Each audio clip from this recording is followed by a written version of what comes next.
Doctor Harshvardhan 2014 में भी इसी SKMCH हॉस्पिटल में ये आए थे। आज आप ही लोगों ने छापा है कि जो बयान इन्होंने 2014 में दिया था कि 100 बेड का अलग से बनाया जाएगा हॉस्पिटल और रिसर्च करवाया जाएगा कि ये बीमारी क्यों हो रही है, आज कल का फिर से वही बयान दोहराया गया है। नंबर 1।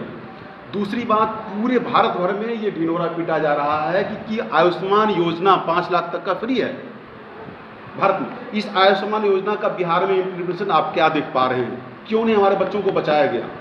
तीसरी महत्वपूर्ण बात कि 15 साल से यहाँ पे सरकार है नीतीश कुमार जी का, केंद्र में मोदी सरकार है, राज्य में नीतीश कुमार हैं, बीजेपी और जदयू की संयुक्त सरकार है।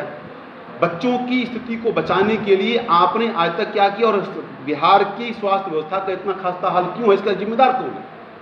ये तो आपको बताना पड़ेगा। आप बजट का बहाना नहीं दे सकते, आप केंद्र से सहायता का बहाना नहीं दे सकते, आप जमीनी स्तर पे आपने शिक्षा का वही हाल है। मैं उस मुद्दे पर आज नहीं जाना चाहता हूँ, लेकिन जीवन जीने लायक कंडीशन बिहार में नहीं है, ये सबसे क्रिटिकल विषय है। आम आदमी पार्टी का पूरा दल जो है मुजफ्फरपुर भयावह स्थिति को देख के आया और जिस तरह से बिहार सरकार के माननीय मुख्यमंत्री जी ने जो बयान दिया और जिस तरह से वक्तव्य दिया, वो साफ वहाँ पर साबित हो रहा था कि झूठा दे रहा है। नंबर 1, मुख्यमंत्री जी ने बोला कि जनता की नासमझी के कारण और लीची खाने की वजह से ये बीमारी फैल रहा है।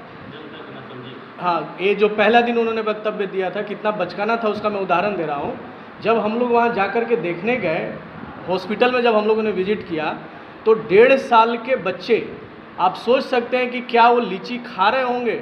ऐसे करीब 50 बच्चे थे 1.5 साल से लेकर के 1 साल 8 महीने, 1 साल 9 महीने, 2 साल तक बच्चे, जो कि सारे के सारे मरणासन्न थे। वो लोग मरने के कगार पर थे वो लोग, और बहुत सारे बच्चे मर गए। तो ये कहना सरासर गलत है कि लीची खाने की वजह से हुई है। दूसरा, वहाँ जो स्थिति था, हम लोग 9 बजे रात तक थे, करीब वहाँ हम लोग 12-1 बजे रात तक थे हॉस्पिटल में, और वहाँ से हम लोग पटना वापस हुए 2 बजे रात को। तो जब रात में वहाँ स्थिति थी कि डॉक्टर विजिट किया है 2 बजे दिन में, और 9 बजे तक ना तो वहाँ डॉक्टर और ना ही कोई नर्स भी जो थी उनको कोई जानकारी नहीं है कि बच्चे को बीमारी क्या है।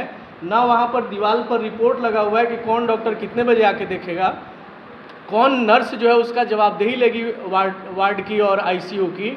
वहाँ पर कोई भी ऐसा दिशा निर्देश नहीं लगा हुआ है। कितने डॉक्टर थे जब आप लोग दौरा पे? वहाँ एक भी डॉक्टर नहीं थे जब हम लोग वहाँ पहुँचे थे, एक भी डॉक्टर नहीं थे। हम लोगों ने जा कर के फिर जब पूछा कि आखिर यहाँ डॉक्टर क्यों नहीं है, तो सुपरिटेंडेंट साहब उस टाइम में करीब 10 बजे तक वहीं उपस्थित थे और उन्होंने सारा हाल बताया कि ये पूरा का पूरा जो है, हम लोगों ने पहले ही जो है कि उत्तरी भारत का जो है सबसे बड़ा हॉस्पिटल है उत्तरी बिहार का, और हम लोगों ने जो है 5,000 करोड़ मांगा था कि इस अस्पताल को मॉडर्नाइज कर दिया जाए, बेड की व्यवस्था की जाए, दवाइयों की व्यवस्था किया जाए।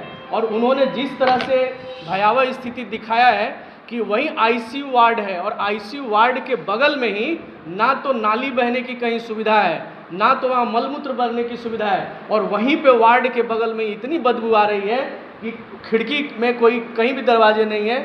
वहाँ रहने के लिए, एकदम मरीज को रहने के लिए आप कह सकते हैं कि उस मलबे की वजह से भी बीमारी लोग मर रहे होंगे, तो इसकी अतिशयोक्ति नहीं होगी। ATN Live।